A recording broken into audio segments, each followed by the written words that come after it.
Сәлем, менің каналыма қош келдіңіз. Сіздермен бүгін үйдегі бар заттармен жасалынатын қарапайым шарлотка пирогының рецептімен бөлісемін. Пирогтың дәмі де түрі де өте ерекше болып шығады. Видеом пайдалы болса, бағалап кетуді ұмытпаңыз. Барлық керек ингредиенттер описаниеда толықтай жазылған.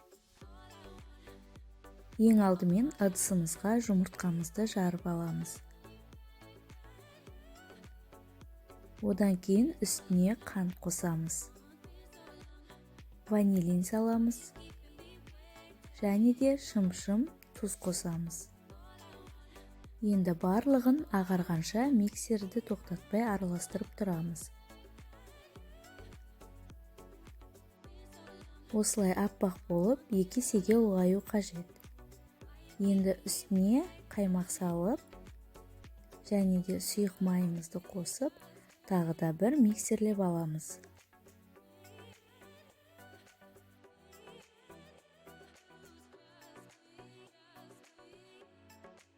Одан кейін електен өткізілген ұнға разрыхитель қосып араластырамыз.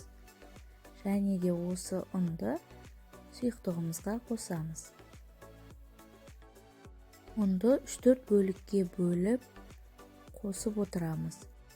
Массамызды басып алмау үшін астынан үстіне қарай айналдырып отыру керек.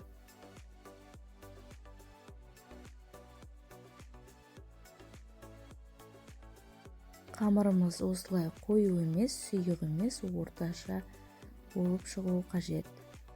Енді 4-5 алманы жуып тазалап аламыз. Теңдей 2-ге бөліп, жарты бөлігінің қабығын ашимыз.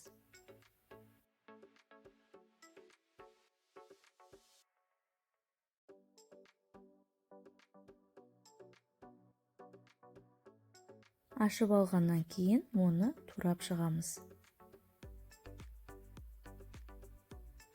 Бұл бізге қамырымыздың ортасына салуға қажет.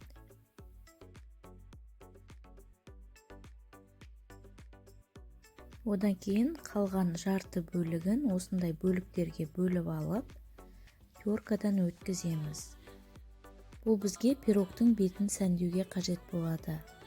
Теркадан өткізгенде өте жұқа болып, сәндеуге әдемі болып шығуы қажет.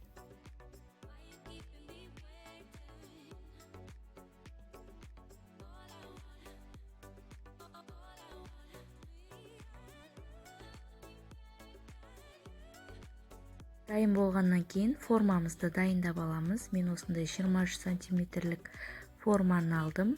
Оның үстіне пергамент бумагасын өзіңіз қалауыңызша орналастырып аласыз.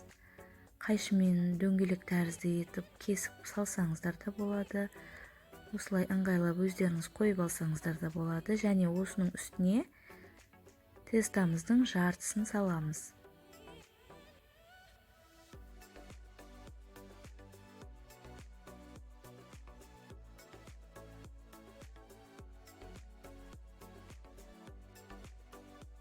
Қасықтың көмегімен біркелкі қылып жайып аламыз.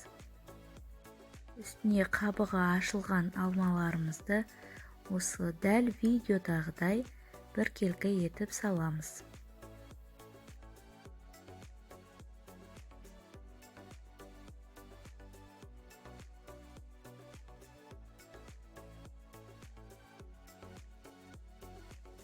Барлығын салып болсақ, үстіне қалған қамырды осылай салып алып, оны да жайып шығамыз.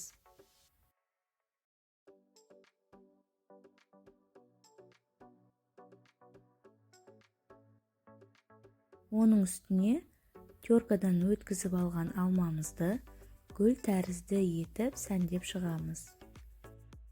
Сәндеуді пирогтың жиектерінен бастаймыз. Барлығының шетіне осылай кесілген алмаларымызды қойып шығамыз. Гүл секілді болғанын қаламасаңыз, өзіңіз қалауыңызша сәндеп шықсаңыз болады.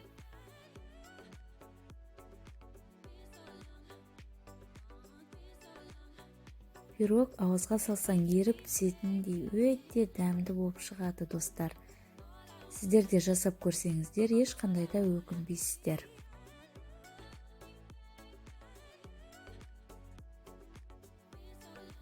Мінекей біздің гүліміз дайын болды. Енді духовкада 180 градуста 60 минут пісіріп аламыз.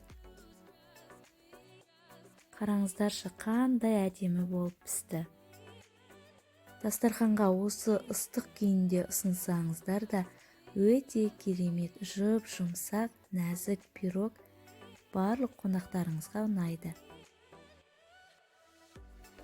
Бетіне осылай мен секілді сахарная пудра сепсеңіздер, одан әрі ерекшелене түседі, және де дәмі тәттірек болады. Шарлотка пирогы барлықтарыңызға ұнайды деген сенімдемін. Егер сіздерге видеом пайдалы болса, лайк басып, каналға тіркеліп, қоңыраушаны басып қойыңыз. Сонда сіз соңғы шыққан видеоларымды алғашқылардың бірі болып көре аласыз. Тағы да қандай да бір рецепт қажет болса, комментарийға қалдырып өтіңіз. Міндетті түрде жасап көреміз.